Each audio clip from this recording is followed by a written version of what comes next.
Welcome to my cozy little studio. It's been pretty cold outside where I live lately, but one of the things my family enjoys about the winter months is seeing the birds chirp and hop around in our backyard near our outdoor bird feeder. Now, I don't often paint birds, but I was so in the mood to do this today. We are going to transform a simple sketch into vibrant and adorable birds that will create art that just sings with charm. Okay, that was a little cheesy, but I couldn't resist saying it. Now, really, let's see if we can't capture their playful spirit and vibrant colors using just some paints and paper. Now, before we can jump into the painting portion, it really does help to have a bit of an outline for these birds. The good news is that I'm going to go over this with you in the simplest step-by-step way possible. I have a very light sketch already drawn on my watercolor paper, but let's go over together how to draw these for yourself. If, however, you would prefer to just jump right to the fun of painting, I will have this outline available on my Etsy shop that you can simply download, print, and trace right onto your watercolor paper using a light table or even just a well-lit window in your house. I'll leave a link for that in the description of this video. But if you would like to draw this for yourself, let's go ahead and get started. Now, I may recommend that you draw this on some sketch paper or even printer paper rather than straight onto your watercolor paper, just because we are going to be doing a bit of erasing and we don't want to risk damaging the watercolor paper. To start this off, we need a little tree branch that spreads across the page for the birds to be perched on. You can draw this in really whatever way you like. I'm going to draw the branch starting here on this left side with maybe a little twig poking out of the top area. Then I'll draw the top part of the branch spreading across the page to the other side. Now, this doesn't have to be a perfectly straight line. A few bumps or squiggles will actually make it look a little bit more realistic. Now we'll come back in here and draw the bottom half of the branch. I think I'll add in even another twig or two down here as well so my branch doesn't look too boring. I'll go ahead and draw the bottom part of the branch now, and then why not finish it off with another little twig at the other end. This isn't anything too serious. You really can just draw this branch in whatever way you like, with any squiggles or twigs or whatever. All right, that is a good base for this drawing. Now it's time for the birds. You can draw as many or as few birds as you want. I'm planning to do 3, but really just whatever you like. I'll start with a little bird right here in the center area of the branch first. The great thing about drawing these birds is that you really can just use some simple shapes as your foundation. Here I'm just drawing a circle on the branch, which will serve as the body area of the bird. Then next, we'll draw another circle or even more of an oval shape for the head that sort of overlaps that first larger circle. Now that we have this base drawing of the bird's body, we can start filling in some of the details. Over on this left side, I might add some little jaggedy or fluffy feathers on the back of the head, and then I'll connect the 2 circles together a little bit better. Then down a little farther, we can begin penciling in a wing on the side of the bird's body. There will probably be a few lines on here to help represent individual feathers too. And as you go, there's going to be some overlapping lines from those initial circles that you'll probably want to erase. Okay, let's move over to the other side of the body and add in just a little hint of a wing poking out here. I'm going to have this bird slightly turned facing the right side of the page. Now let's finish off the head area next. I'll erase this line just a little bit down here so that the head and body can blend together better. Then up along this line, I'll begin drawing in the eye of the bird.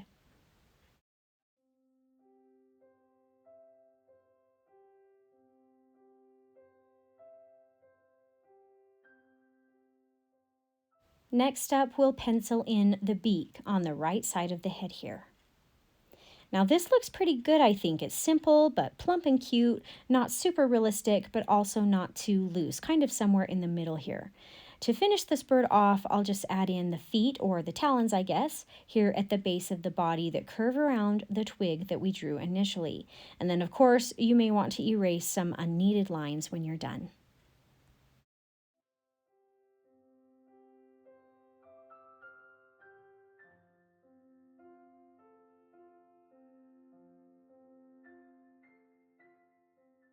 All right, now if you only want to draw and paint one bird, you are all set to go. But I'm going to actually draw two more on this branch, maybe turned or positioned at a little bit more of an angle.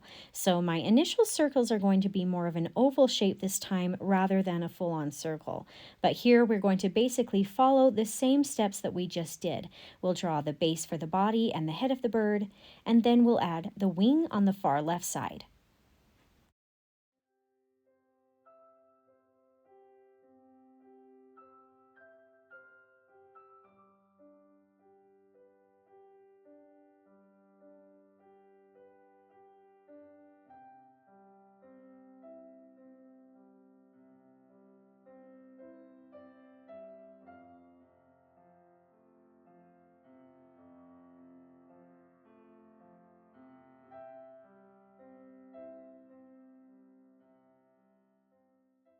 I may fluff up the feathers along the body here just a little bit, and then I can add in the eye and the beak just like we did before.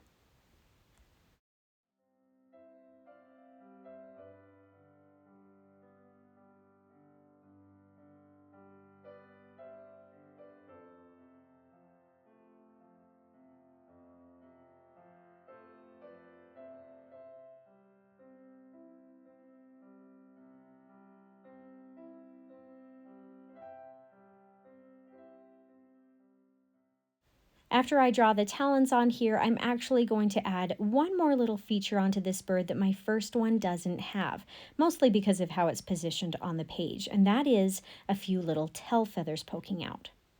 Now the third bird that I'm about to draw is actually going to be basically a mirror image of this bird that I just drew.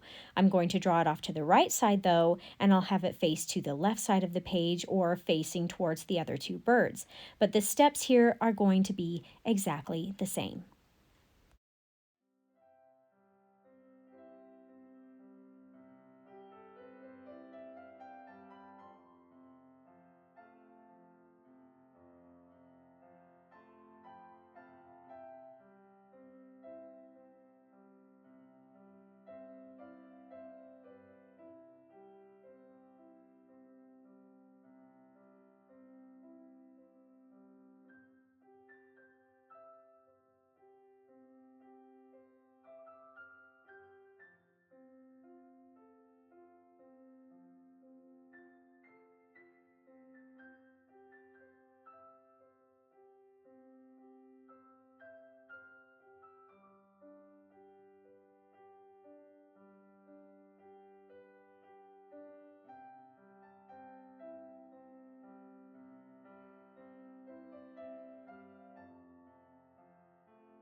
Hopefully these were not too difficult to draw. In my opinion, it does really help to have those two base circles first that can kind of serve as the foundation for the rest of the bird and the details that we add in later. Now, when you are done with your drawing, if you drew this on some sketch or printer paper, then at this point you're going to want to go ahead and trace the drawing onto your watercolor paper. And like I say, you can use a light table or a light box, or even just hold it up to a window to help you see through that watercolor paper and trace this outline onto it.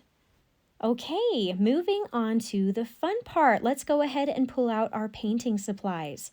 I've got my watercolor paints and a paper towel, some clean water, and of course some brushes.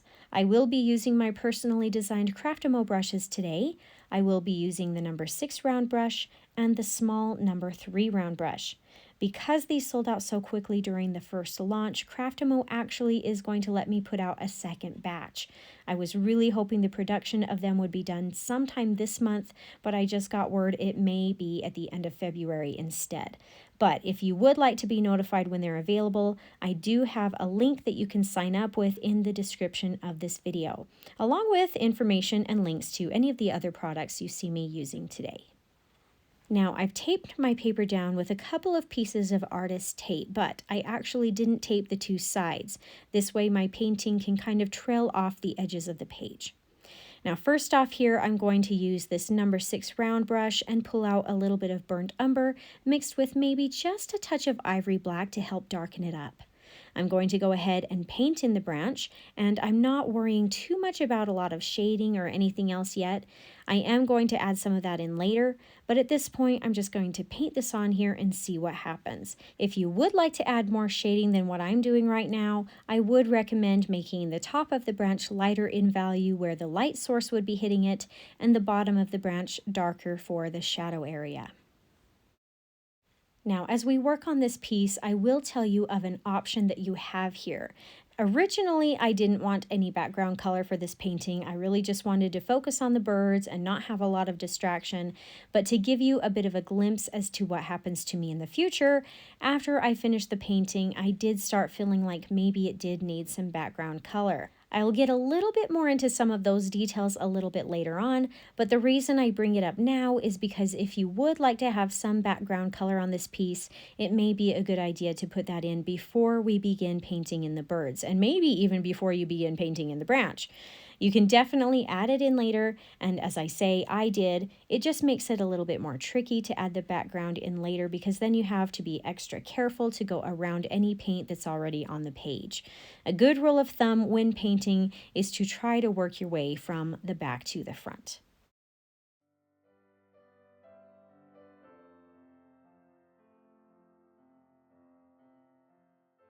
At this point, I think I'll switch over to the smaller number 3 round really quickly and add in a touch of paint in between some of the bird's talons.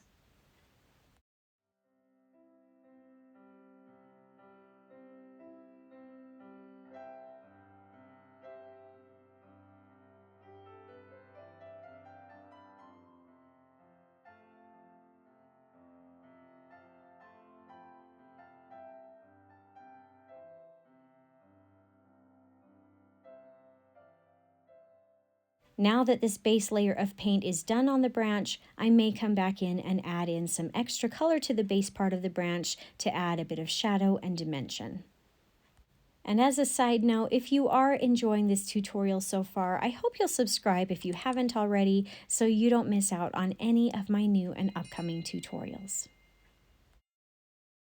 All right, well done. It's now time to paint in the birds. The fun part here is that you can paint these in any color that you would like. They can all be the same or they can all be different. You can just follow along with me or you can try your own thing, really just whatever you want to do. I decided that I wanted to try a pretty little bluebird for this today. So using the number 6 brush once again, I'll take a little bit of ultramarine blue and place it on my tray. You know, I may even add just a small hint of phthalo blue in here to make that color just a little bit more bright and vibrant, but not too much though. Now that I have a color that I like, I'm actually going to add in some extra water to make the color a little bit more watery and lighter in value. We are going to be painting these birds in sort of 2 steps. We'll start with a base layer or wash of color first, and then later after that's dry, we'll add in the details and finishing touches. This first part is pretty easy. I'll be painting this using the wet on wet technique, so I'll just take some water here and paint that on the body and head area of the bird. But I am going to go around the wing, the eye, and the tail. Let's just focus on the head and the body first. You can see that my water is a little bit tainted, but that's okay. We are just going to be adding in some more color in here in just a minute. All right, now that we have the wash of water, we can start applying the paint. I'll just take a little bit at first. We can always add more if we feel like it needs it later. I'll paint just under the wing here first to create a contrast and shadow area between the wing and the body of the bird. Then I'll start spreading that down to the bottom area and then up the other edge by its belly. I may spread a little bit of color more into the body area, but I am going to focus a lot of the color really around the edges for the most part, and then let the paint and the water just sort of naturally spread and blend into that water layer that's already on here. And now start applying some of that color on the head, starting close to the beak, filling in the area around the eye, not too dark though, and then I'll work my way up and around the edge of the head. I'm really not working the paint too hard. I'm guiding it a little bit, but really I'm just kind of letting it do its own thing and see what happens. That really looks pretty good, and it really was fairly simple. While this area is still wet though, I am going to come back in here with a touch more paint and just darken up some of these shadow areas just a little bit more. Keep in mind though, that this step is going to be fairly loose. We're not trying to worry about details yet. We will come back to that in a minute. At this point, we're just working on the base layer with some contrasting values. All right, looks like I need to add a little bit of color down the bird's back really quickly, and then we can move on to adding in some color on the wing. I will put a little bit of water on the wing and then add in the paint just like we did with the body and head, but I may keep just a couple of areas open with some white spots to give and create sort of a highlight area. As I work on this, I will throw out a little tip. If you ever start painting on color, but it's just not spreading very well, or you're worried that it's getting some hard lines, or maybe it's too dark, you can take your brush, rinse and dry it, and then use the damp bristles to sort of spread or soften that color just a little bit better. Okay, that is a great base layer of color. I'm seeing some good potential here. The only thing I forgot to do is paint in the tail. I'll paint this more on the darker side of things since it would be in more of the background or shadow area. Now at this point, we just need to let this bird dry completely and then we can add in the details, which is really the key to making these birds pop off the page. While we wait for that to dry though, we can go ahead and move on to the next bird in line. The good news is that we will be painting this in the same way as we just did. We'll start with a light wash of water, then we can begin adding in the color, once again starting alongside the wing, going down around the bottom area of the bird, up along the belly, and then working our way around the head.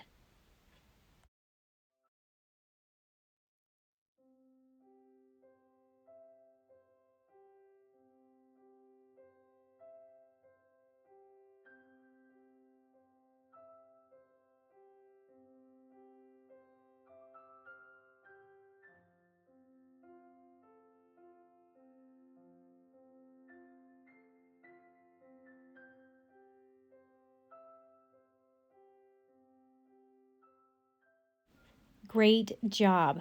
This is the point where we can add in a few of the darker areas of color while the paint is still wet, and then we can move on to filling in the wing. Remember to leave a couple of white areas in there, and actually I'm realizing this is the only bird that shows a portion of the other wing on the opposite side, so don't forget to add some color there too. I'll paint that in a slightly darker value so that it will stand out from the body of the bird a little bit.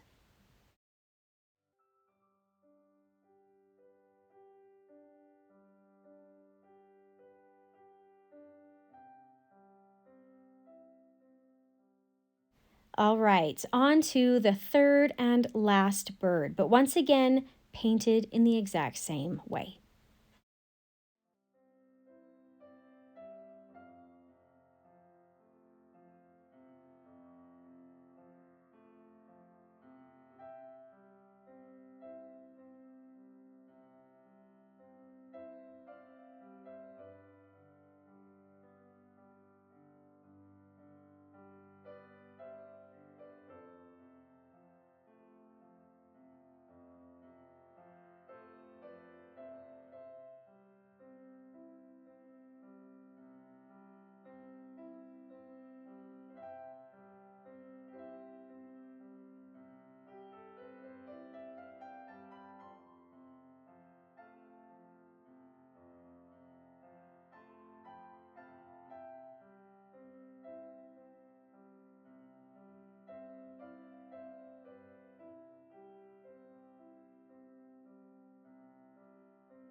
Okay, terrific job here. These really do have a good start to them. We need these birds to completely dry, and then we can start into adding some of the detail work that really makes them look more realistic. While we wait for that to dry though, let's do a couple of things first. First up, we need to darken our blue color just a little bit. I may need to freshen up or add a little bit more ultramarine blue in here. This color is going to be more concentrated than the first time. I am also going to add in a little bit of ivory black so that it's a little bit darker the second time around. Be careful though not to add too much. We still want it to say blue. Next up, I'm going to try one other thing here. So let me switch over to my number 3 round. I feel like my branch needs a little bit more of a value difference here. So I'm just going to try lightening up or taking out some of the color alongside the top area of the branch by painting and maybe even gently rubbing a little strip of water. Then I'll use my paper towel to lift off some of that paint in that area. And as you can see, I've now created a little bit of a highlight spot here. I'll just do that all the way down the branch to give it a little bit more emphasis and dimension. Yes, I do like that better. Okay, at this point my birds are pretty much dry, so let's move on to some of the detail work. Using this number 3 round still, let's take a touch of that darker blue we just mixed up and begin adding in some thin lines of color on the base area of the wing of the bird. This is just going to help separate and define some of those individual feathers here.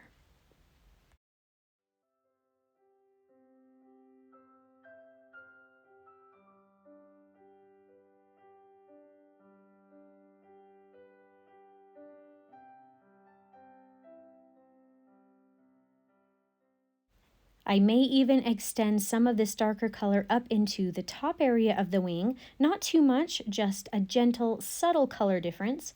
I'm just going to be dry brushing this on, but I will use the technique I mentioned earlier where I use a clean, damp brush to help soften or spread the color just a little bit so that it's not too harsh. I'm also going to add just a touch more of this really dark blue in a few areas around the bird's body to create a little bit more contrast. Again, not too much, and because we are adding this part on using the wet on dry technique, you may need to soften and blend the color a little bit with a clean, damp brush.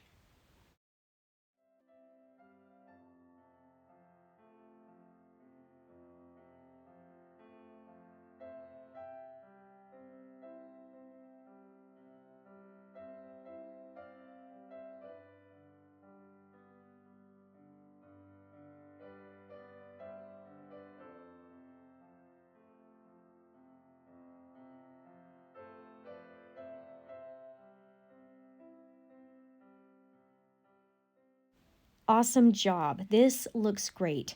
I'm just going to go ahead and do this same step on the other 2 birds to help give them a few darker areas, and then we can move on.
All right, this added darker value really adds and helps emphasize some of the dimensions and features on these birds. So let's add in a couple of more finishing touches. Next up, let's put a little bit of color on the bird's feet or their talons. I'm just going to pull out a little bit of ivory black for this part, but I am going to water it down so that it's more of a gray color. We don't want this to be too dark. I'll start by painting this gray color on each one of the talons, sort of painting either around one or both edges of the talon, but leaving a space somewhere on here that is still white so that these feet don't totally get lost amongst the dark tree branches they're sitting on. I'm really not taking a ton of time on this area. I don't really mind if there's a lot of details on this spot. You can absolutely do or add whatever you want though, but in my mind this area is going to sort of be hidden amongst the branch, and it's really not the focal point to the picture. This is just an accent to the bird. So do whatever you feel like your picture needs. We really just need a suggestion of some feet here.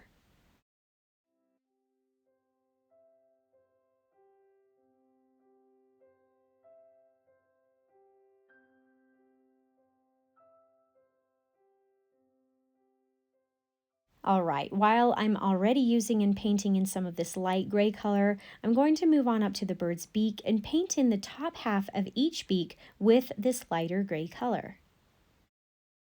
You'll kind of want that part to dry just a little bit, but after it is, then you can take a touch of darker ivory black now and paint in the bottom half of the beak. I may even add a tiny bit of this darker color on the end of the top area for just a touch of shadow so that it looks a little bit more natural.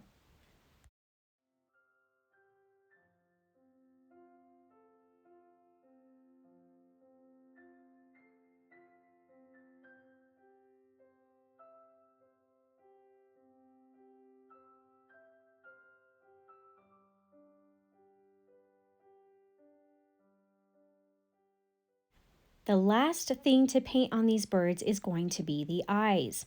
I'll use a nice, dark, concentrated ivory black for this. One of the key points for these eyes is to make sure to leave a few spots of white for some bright highlights. I sort of have one major highlight that I'll be focusing on, but I do have one or two other really small ones, and that's totally okay too.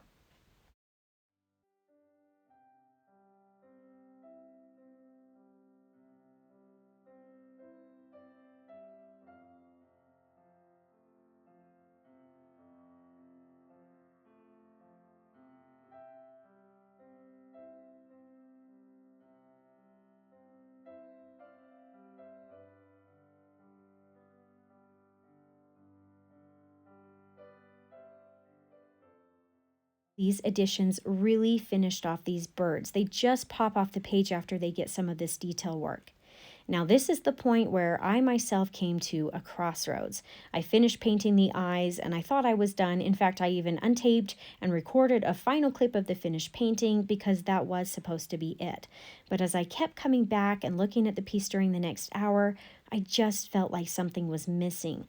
This was where I had to make a scary decision. As I said in the beginning, I wasn't planning on having a background color for these birds. I just wanted them to be the main focus.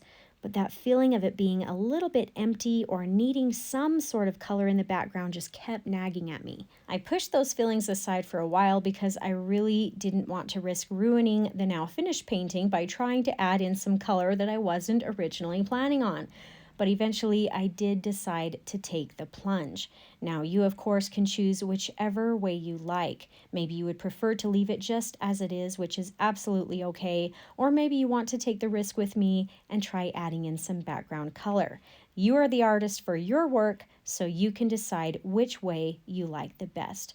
In fact, I'd love to hear your thoughts of which way you like better in the comments section. I guess the point I'm trying to make here is that we as artists sometimes have to just play a painting by ear and see how it goes. Even though I had plans of how I wanted things to be or how I sometimes want them to turn out, sometimes those plans change and we just have to go with the flow of things. And sometimes that includes making tough decisions and risky moves. The trick, now that I've decided to add some color, is what color do I do? I rolled out blue first. I didn't want the birds to disappear into the background. Whatever I put in here needed to help them stand out. I felt like it did need to be more on the lighter side of things. I didn't want it to be too dark. So in the end, I chose a few different colors, some Gamboge, some sap green, and some purplish brown, which is a mixture of the burnt umber that's already on my tray that we use for the branch, and then I added in just a touch of dioxazine purple to it. These colors are all a little bit watered down to keep them more on the lighter side of things, and then next up is painting in a wash of water into the background area. I just started with the bottom half first, and I did decide to go ahead and pull out a number 10 round brush for this part since it is going to be covering a big area. I also did not completely fill in every space with water either. This is more loose and sporadic, and there's even a few spots still with just white paper. I'm telling you, this really took some bravery on my part to start putting in this color next. I really didn't know what was going to happen here, and there was a huge risk that I was about to ruin this painting, but I just went for it. I started with the Gamboge yellow and then moved into some greens that blended in a little bit with some of that yellow color. Then next up I took some of the purplish brown and blended that in there, letting it mix with the edge area of the green. It didn't look too terrible, but really at this point there was no turning back anyway. So I went ahead and painted the same colors up on the top half next, in the same way, starting with water first, then adding in the yellow, then the green, and lastly a little bit of the purple. I did have to be careful here though. I needed to make sure to go around and in between the birds, which was a little bit tricky. I really didn't want to mess them up. If I put background colors or washes into a painting, I really do prefer to have that be one of the first things that I do rather than the last thing. But oh well, this is how things roll today, so I just went with it.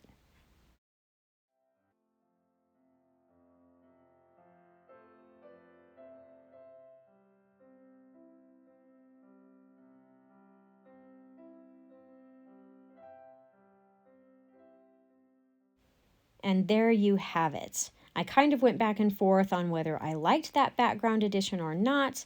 I'm still not sure if that was a good move. My husband liked it better without the background color, but at this point it's too late to go back. So it is what it is. You can make your own choice and decision on how you would like it best or how you want to paint yours. Here's a little peek at both versions so you can see them more side by side. Anyway, that's it for today's tutorial. I'm so glad you joined me today, and I hope you had some fun and maybe even learned something new. If you did enjoy this tutorial, I hope you'll consider subscribing to my channel so I can continue to help you discover your artistic side.